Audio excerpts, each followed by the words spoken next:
Hello. Hi guys. तुम्हाला मी आज 4 टक्के पेपर कटिंग दाखवलेलं आहे.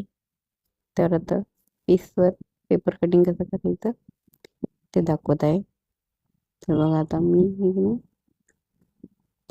पिसावर पेपर ठेवून पेपर कटिंग करणार आहे. ते दाखवत आहे. सगळ्या पद्धतीने पेपर मी ठेवलेला आहे व्यवस्थित ॲडजस्टमेंट करून.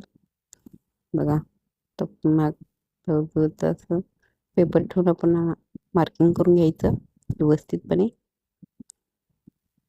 मार्किंग करून झाल्यावर व्यवस्थित असं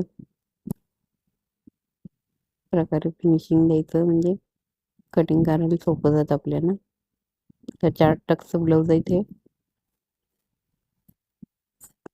त्याचं पेपर कटिंग आता मी केलेलं आहे. तुम्हाला पहिल्याच्या व्हिडिओमध्ये दाखवलं आहे की 4 टक्स पेपर कटिंग कसं करायचं. आता मी पीसवर ठेवून पीस कटिंग करून दाखवणार आहे. पेपर कटिंग झाल्यावर पीस कटिंग केलं आहे मी. तर पीसवर कटिंग दाखवते. मी आता पुढची बाजू कटिंग करत आहे. तर आता मी शोल्डर क्रॉस पट्टी कटिंग करत आहे. शोल्डर कटिंग दाखवत आहे पण क्रॉस पट्टी कटिंग दाखवत आहे. सॉरी, क्रॉस कटिंग दाखवले.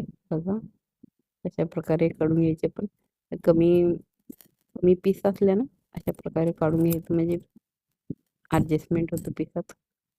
कमी कमी पीस असल्यामुळं एकदा करत नाही आपल्याला, तर असं ॲडजस्टमेंट करून घ्यायचं. तर कमी पीसमध्ये आवरून कमी जागेत घेता येईल. 4 टक्के डायरेक्ट पीसवर पण कटिंग करतात. खरं पीसवर कटिंग केलं ना जास्त प्रमाणात पीस जास्त वाया जातो.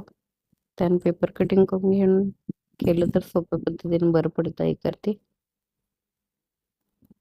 सारखं माप घ्यायला लागत नाही पेपर कटिंग केल्यावर.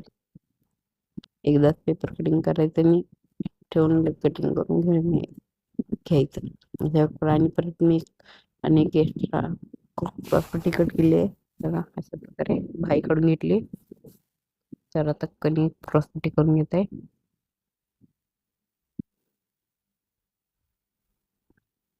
अशा प्रकारे क्रॉसपट्टी काढून घेतली.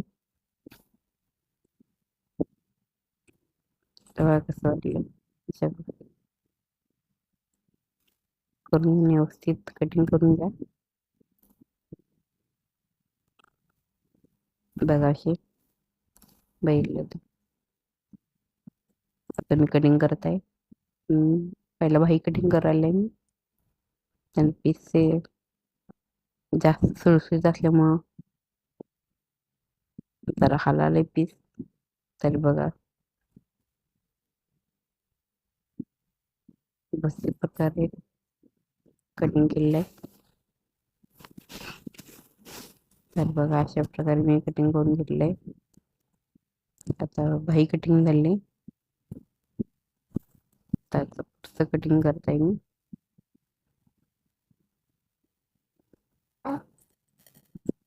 आता मी कटिंग पीस दाखवून बघा त्याचा ॲडजस्टमेंट असं जवळ केली की नाही तर कटिंग करताना प्रॉब्लेम येतात. तर कमी कापडात बसतं. जर आम्हाला कटिंग करताना प्रॉब्लेम आला बघा, जवळ केल्यामुळे पटापट हळूहळू याला पुढचं बाजू कट करत आहे. त्याप्रमाणे व्यवस्थित अशी कटिंग करत आहे.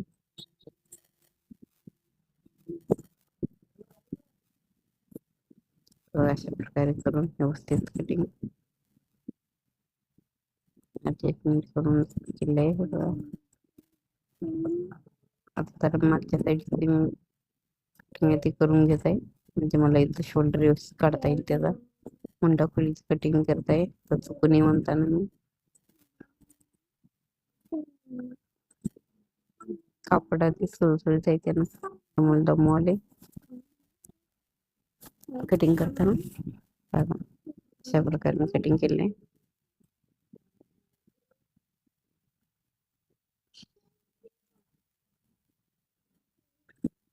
त्यात मी खाली चटई हाताळली त्यांना पीस एवढं सरकारले की दमवाले जर कटिंग करायला, कारण मला हळू पद्धतीने कटिंग करायला लागत आहे.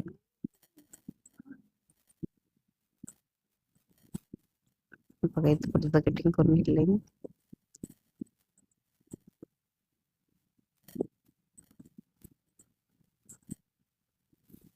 पुढचं कटिंग झाल्यावर आता मागच्या साईडची कटिंग करून घेत आहे.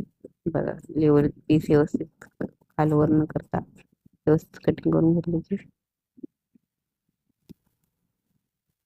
4 टक आहेत ब्लाउज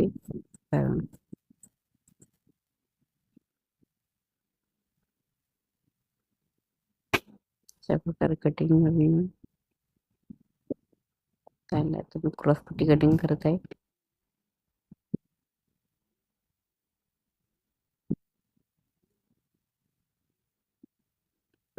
दोन्ही क्रॉस पट्ट्या बसवल्या त्यात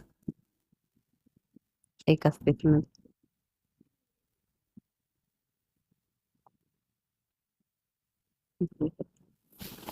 अशा प्रकारे क्रॉस पट्ट्या बसवल्या तुम्ही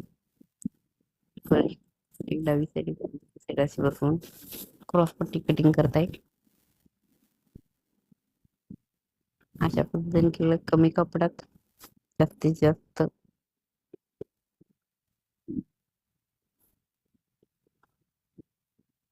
कमी कपड असल्यामुळे नक्की तुम्हाला पुढचं पण मी दाखवेन कमी कापडात कसं कटिंग करायचं. नेक्स्ट व्हिडिओ मध्ये नक्की दाखवेन तुम्हाला.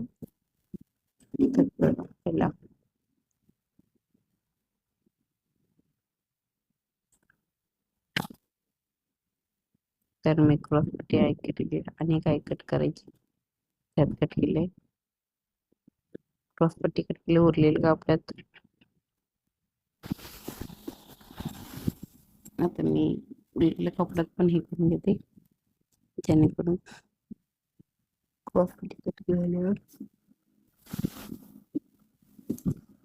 बटन पट्टी कट करत आहे मी. मागची पट्टी म्हणजे कंबरपट्टी कट करत आहे. अशा प्रकारे मी कट करून घेतलंय. बघा जरा खालवर आहे लेवल कट करून घेतलं ना कंबरपट्टी बरोबर हे कंबरपट्टी कट करून घ्यायचं. त्या प्रकारे माझ्या फॅनच्या वाऱ्यानं पीस सोडत आहे त्यांना जरा एक प्रॉब्लेम येते. अशा प्रकारे कट करून घ्या. कंबरपट्टी लेवल करून घेतला आणि फिनिशिंग भारी येतं कंबरपट्टीचं.